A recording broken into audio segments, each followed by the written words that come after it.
हरे कृष्णा। भगवद गीता अध्याय 2 श्लोक संख्या 26।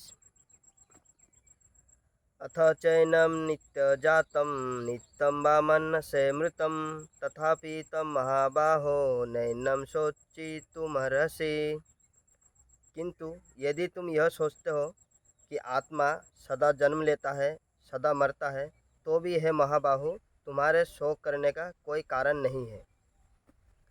यहाँ पे भगवान वैभाषिका सिद्धांत के बारे में बता रहे हैं कि अर्जुन, अगर तुम यह सोचते हो कि आत्मा सदा से जन्म लेता है और सदा से मरता है, तो फिर शोक क्यों कर रहे हो?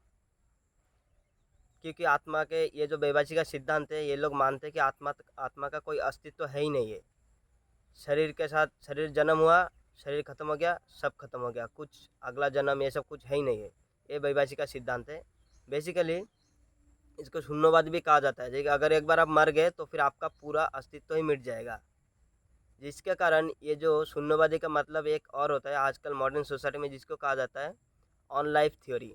ऑन लाइफ थ्योरी भी यही होता है कि ज़िंदगी एक ही है, ज़िंदगी ना मिलेगी दोबारा। आप एक बार मर गए तो फिर सब खत्म।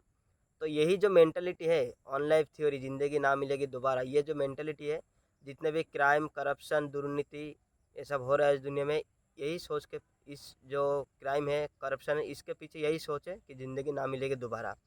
जैसे कोई नेता होता है, नेता एक बार बनता है, उसको लगता है 5 साल के लिए नेता बनो, मैक्सिमम से मैक्सिमम पैसे में कमाऊँ, चाहे कैसे भी कमाऊँ, क्योंकि उसके बाद उसको पता है इसके बाद मैं नेता नहीं बनने वाला हूँ।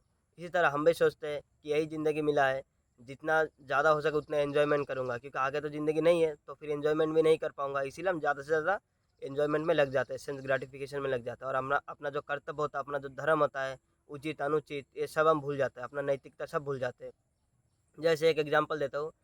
ऐसे जो लोग हॉस्टल में रहे वो लोगों को पता होगा, जब हॉस्टल का जो लास्ट नाइट होता है, एकदम आखिरी की रात, उस समय हॉस्टल में पूरा तोड़-फोड़ मचा देता है, क्योंकि उनको वो सोचते हैं कि अगले दिन हम लोग चले जाएँगे तो रहेंगे नहीं, तो जितना हो सके उतना तोड़-फोड़ करके चले जाओ। लेकिन जो लोग अगले दिन भी रहने वाले होते हैं, वो लोग चुपचाप सोए रहते हैं, क्योंकि उनको पता है हमें इधर ही रहना है, हमें नहीं जाना है, हमारा अस्तित्व तो कल भी इधर ही है। तो ऐसा ही हम सोचते हैं कि हमारा ये जीवन आखिरी है, इसके बाद कोई जीवन नहीं है, तो हम मैक्सिमम से मैक्सिमम गलत चीज़ें ही करते हैं, क्योंकि दुनिया गलती से भरा हुआ है ना? तो हम गलत चीज़ें करते हैं, ये अंधकार दुनिया है, हम यहाँ पे हर चीज़ तमोगुनी में ही करते हैं, खराब चीज़ें करते हैं, जिससे हम मैक्सिमम से मैक्सिमम एन्जॉयमेंट कर पाएँ।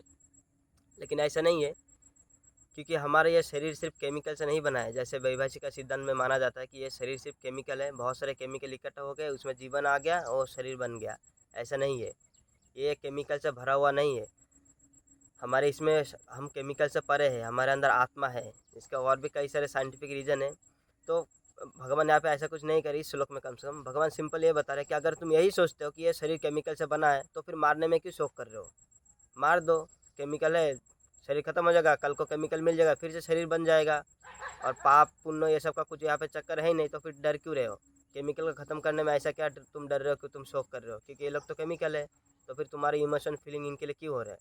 तो यहाँ पे अर्जुन को बेसिकली भगवान जो है एक तरीके से मजाक उड़ा रहे हैं। जैसे महाभाव कहा तो मजाक उड़ा, जैसे कोई व्यक्ति अज्ञान का बात करता है, तो हम उनको बोलते हैं ज्ञानी बाबा आ गया, ज्ञान की बात कर रहा है। तो यहाँ पे भी भगवान अर्जुन को एक तरीके से व्यंग कर रहे हैं, हे महाभाव बोल के, कि तुम अगर ऐसा ही सोचते हो कि ये लोग आत्मा जीवित होता है, आत्मा मरता है, आत्मा का जन्म होता है, आत्मा का मृत्यु होता है, तो फिर शोक क्यों कर रहे हो?